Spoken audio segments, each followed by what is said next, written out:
It was here almost 5 months ago where Officer Covarrubias was shot and killed. This 18-page report goes into explicit detail about what happened that night. I talked to people about that exact topic today. Of course, there are those who absolutely love their iPods and iPads and even Kindles, but of course they say you can't compare to that book that we just all love. I had no problem finding people along the Central Coast talking about how crazy these gas prices are. One lady is in fact even borrowing money from her mom to pay for gas. I was at the scene earlier today and I overheard two men talking in Spanish, and one of them said that he's actually praying for Santa Maria because of all the crime that's been happening. Police are still investigating to see exactly what happened last night. Now, as you can see behind me, friends and family gathered here earlier today to make a memorial for victim Antoinette Ragosa.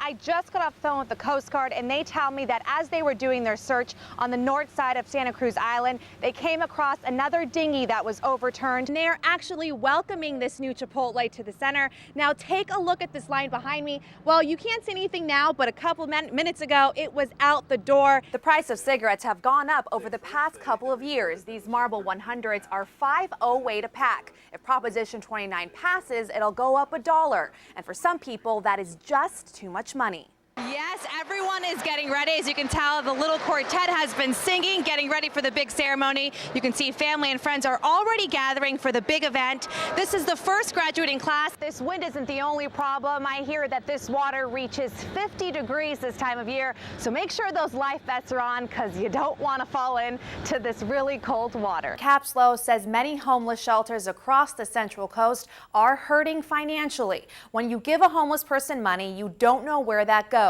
But giving it to the shelter will in turn go back to the homeless community with things like food and clothing.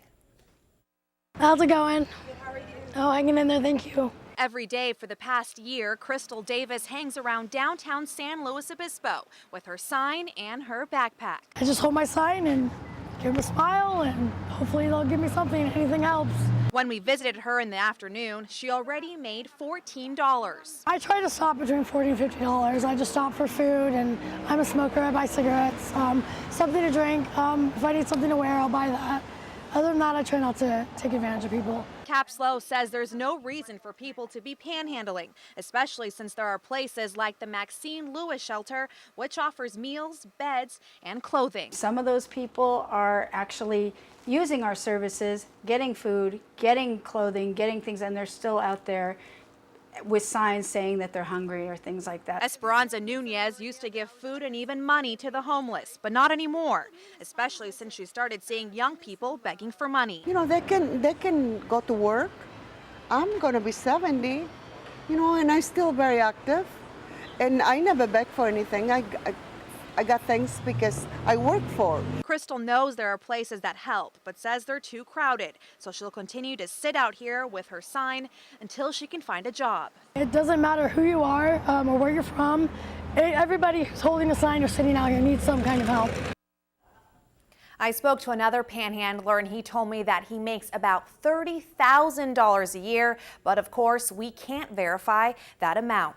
Live and local in studio, Nikki Ibarra, KSBY News.